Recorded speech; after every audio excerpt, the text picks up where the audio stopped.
J'ai peur de m'attacher et de dépendre affectivement de lui. Comment me comporter en début de relation pour éviter la dépendance affective? Bonjour à vous mesdames, j'espère que vous allez bien et bienvenue sur ma chaîne YouTube S'aimer plus qui vous parle d'amour et d'amour de soi.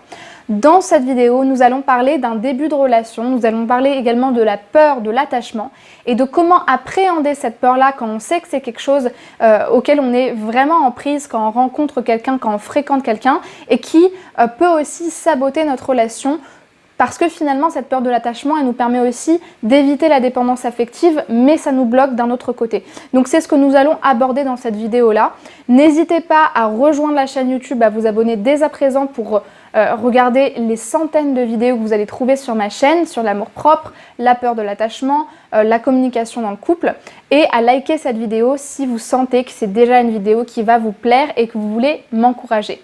Avant de rentrer dans le vif du sujet, je vais me présenter. Je m'appelle Chloé Mercart et je suis coach certifiée en formation de psychologie clinique et psychothérapie. Et donc j'aide les femmes à leur apprendre à avoir plus d'épanouissement dans leur relation sentimentale en leur apprenant à s'aimer elles-mêmes davantage. Et donc finalement, le principe de l'accompagnement que je propose et du message que je vous transmets, c'est qu'une fois qu'on commence à s'aimer, on est invincible et nos relations, elles sont complètement transformées et beaucoup plus faciles. Voilà, j'en ai fini pour cette présentation. Donc dans le sujet du jour, nous allons aborder, comme je vous le disais en introduction, la peur de l'attachement. Déjà, qu'est-ce que c'est que la peur de l'attachement? La peur de l'attachement, aussi paradoxalement que ce soit, je ne pense pas que ça parle forcément des femmes qui sont frigides sentimentalement, qui sont tout le temps sévères, fermes et qui ne se laissent pas toucher par l'amour. Ça, c'est juste leur carapace, c'est juste la conséquence de ça. Mais en fait, la peur de l'attachement, souvent, ça touche des femmes qui ont tout donné en amour et qui savent que quand elles s'attachent, elles donnent tout. Elles sont complètement entières et elles sont complètement vulnérables parce qu'elles ne savent pas faire dans finalement la nuance, elles ne savent pas s'attacher et pas donner. Être avec quelqu'un, ne pas lui faire confiance, l'aimer et en même temps se protéger. Et donc la conséquence de ça, ça va être de complètement se protéger, complètement se fermer parce qu'on a tellement peur d'être dans ces situations de dépendance-là et finalement de faire capoter la relation, d'être la coupable de l'échec de la relation future, qu'on préfère se fermer, se bloquer et in fine ne pas avoir de relation du tout parce que, comme on dit, chat échaudé craint l'eau chaude et donc j'ai déjà été déçue. Maintenant, j'ai peur de m'attacher parce que je sais quelles conséquences et quelles implications ça peut avoir. Eh bien, laissez-moi vous dire, mesdames, que si vous êtes dans cet état d'esprit-là, ça ne va pas non plus vous servir. Pourquoi? Parce que quand on est dans une peur de l'attachement qui nous empêche d'être en relation, qui nous empêche de nous ouvrir à l'autre, qui nous empêche de finalement lui apprendre qui nous sommes, à le connaître, à nous intéresser à l'autre et finalement à être vulnérable, parce que l'amour c'est ça, c'est laisser prendre le risque aussi d'avoir mal, parce que dans toute relation il y a un risque d'avoir mal. Malheureusement ça ne vous permet pas d'être en relation aujourd'hui et ça vous permet juste d'avoir des relations qui sont superficielles dans le sens où elles n'engagent à rien en fait ces relations-là. Et finalement vous pouvez même choisir des partenaires qui ne sont pas vraiment investis, qui ne vous challenge pas vraiment sentimentalement puisque de toute façon, ils ne sont pas vraiment dans un désir de profondeur et d'engagement mutuel. Donc si ces relations-là vous fatiguent et qu'elles ne vous servent pas et que vous ne savez pas comment faire, vous êtes vraiment au bon endroit parce que moi aujourd'hui, je suis là pour vous dire que votre salut, votre solution, votre changement, il est justement dans le fait de trouver un équilibre. De la même manière que être complètement fragile face à l'autre, c'est-à-dire ne pas se protéger, ne pas poser ses limites, se suradapter pour être aimé, ce sont autant de dangers d'être dans la dépendance affective et vous en avez déjà fait l'expérience. Et bien de l'autre côté, le fait de se fermer à l'amour, c'est la meilleure manière de ne pas rencontrer quelqu'un, d'être perçue comme une femme totalement froide et complètement en distance par rapport à l'amour, et qui finalement ne vit pas vraiment mais juste survit en étant tout le temps dans cet état d'esprit que c'est pas si mal de ne pas avoir de relation parce que je préfère ne rien ressentir du tout plutôt que de me perdre. Mais du coup, on a l'impression que la vie affective, elle est complètement rigidifiée et complètement gelée. Pourquoi je vous dis que votre solution, elle est dans l'équilibre?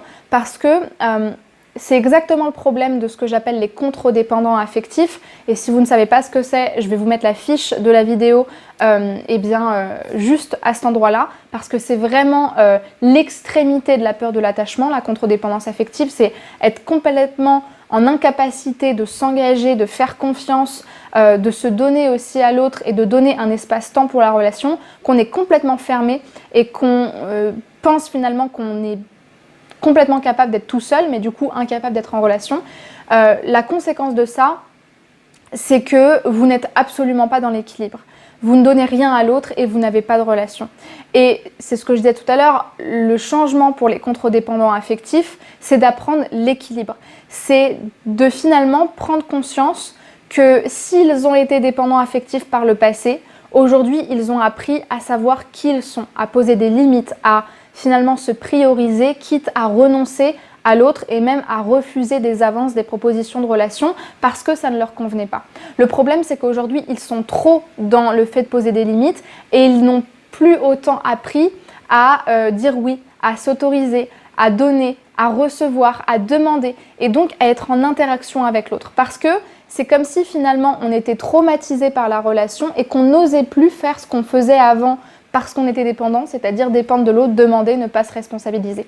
En fait, le changement pour les contre-dépendants et les dépendants, ça réside vraiment dans l'équilibre. Et pour avoir un équilibre, il faut déjà avoir un centre. Il faut déjà se connaître, être aligné et savoir que, effectivement, si je suis toute seule, ça marche. Si je suis toute seule, je suis accomplie, je suis épanouie et je me maintiens toute seule et je tiens debout toute seule et finalement j'ai pas besoin d'une relation pour compenser. Ça c'est la base et ça vous l'avez bien compris mais vous l'avez trop compris. Et le problème des peurs de l'attachement et des contre-dépendants, c'est qu'ils s'arrêtent à cette conclusion là. Ils se disent bon, de toute façon quand je suis tout seul, quelque part il n'y a pas vraiment de risque, je suis pas surpris de moi-même et je peux pas être déçu d'être avec moi-même puisque je me connais et je me contrôle. Et donc du coup, ils ne prennent plus le risque de vivre, ils ne prennent plus le risque de la relation et donc d'être en relation et d'aimer et d'être aimé. Et le problème, c'est qu'ils s'arrêtent là en se disant bon bah finalement c'est pas si mal, je vais plus sortir de ma zone de confort, je vais rester dans mon centre et dans ma forteresse intérieure. Le problème, c'est que c'est pas en restant comme ça et en restant finalement dans le contrôle que vous allez réussir à être bien en relation. Maintenant, il faut sortir de ça. Il faut prendre conscience que parce que je me fais confiance et que je sais que tout seul je gère, et ben maintenant je peux prendre le risque d'aller titiller ailleurs, d'aller voir comment se passent les interactions, d'aller tester si vraiment les hommes sont toujours décevants, malfaisants, infidèles ou peu importe la trahison ou le rejet ou l'humiliation que vous avez vécu, comprendre que quand on se fait confiance, qu'on est capable de poser ses limites et d'exprimer ses besoins, en vérité, vous prenez très peu de risques parce que vous avez déjà acquis le principal qui est finalement savoir se relier à soi et savoir se protéger et savoir se prioriser. Maintenant, il faut prendre le risque et votre solution de changement, elle est dans le fait de prendre le risque. Quand j'ai peur de l'attachement, je me ferme et donc du coup, je ne me permets pas de créer une connexion avec l'autre parce que du coup, je ne lui permets même pas de connaître qui je suis. Donc moi, ce que je vous dis, et c'est ça que je vous invite à faire et à tester, c'est finalement, si vous sentez que vous êtes bien relié à vous-même et que vous savez que vous êtes capable de renoncer, de dire non, de poser des limites, déjà consolidez bien cet apprentissage-là et une fois que vous l'avez consolidé, apprenez à tester, apprenez à aller voir comment se passent les interactions, apprenez à donner un petit peu, à reprendre, à savoir faire la différence entre mon espace et l'espace de la relation, dire oui, dire non, demander, refuser. En fait, apprendre que vous pouvez aussi trouver un bon mode relationnel en étant à la fois dans la relation et à la fois juste avec vous-même. Et c'est vraiment en apprenant cet équilibre-là que vous vous rendrez bien compte que quand vous vous attachez à quelqu'un et quand vous lui exprimez vos affects, en vérité, il y a très peu de risques. Et la seule chose que vous pouvez recevoir, c'est de l'amour. Et c'est finalement une relation qui est créée sur le partage et sur la vulnérabilité, sur la reconnaissance de notre sensibilité commune. Voilà, j'espère que j'espère que cette vidéo vous aura parlé. Si c'est le cas, n'hésitez pas à me laisser un pouce bleu pour m'encourager, à me mettre un commentaire si ça vous a parlé, si vous avez des questions, à rejoindre la chaîne. Et surtout, si vous sentez qu'aujourd'hui vous êtes à un carrefour de votre vie, où vous êtes en transition, vous voulez apprendre justement à consolider cette étape de ma relation à moi-même qui est forte et qui me protège, ou alors d'apprendre à être en interaction avec l'autre, si vous souhaitez être accompagné par un coach, un professionnel, comme moi par exemple, n'hésitez pas à réserver votre appel de coaching, votre bilan sentimental offert. Vous avez le lien dans la description de la vidéo parce que cet appel-là, pour moi, il va me permettre de savoir quels sont vos blocages actuels et quels sont vos besoins d'accompagnement. Et c'est uniquement pour les personnes qui souhaitent être accompagnées. Donc je répète, il y a le lien dans la description de la vidéo, c'est le premier lien. Ensuite, si vous souhaitez avoir du contenu tous les jours sur l'amour-propre, sur l'intelligence affective, sur la communication dans le couple, sur toutes les problématiques relationnelles, la tromperie, la peur de l'attachement, il y a même comment fonctionnent les hypersensibles en couple, les dépendants, les contre-dépendants, toutes ces problématiques-là, je l'aborde dans mon compte Instagram avec des sondages, avec des lives, avec tout un tas de contenus dont vous pouvez bénéficier et vous aurez le lien de mon compte Instagram dans la barre de description. Vous retrouverez également le lien de mon podcast que j'ai ouvert il y a quelques mois maintenant et sur lequel vous retrouverez différentes émissions. Donc si vous souhaitez le rejoindre, vous aurez également le lien ici. Et enfin, je termine cette vidéo en vous disant que vous avez aussi la possibilité de réaliser un test pour savoir à quel point vous êtes épanoui aujourd'hui dans votre relation avec votre partenaire. Et donc ce test-là, pareil, vous avez le lien avec une inscription offerte dans la description de la vidéo. Merci beaucoup pour votre attention et à très vite pour une prochaine vidéo de coaching sentimental. Au revoir.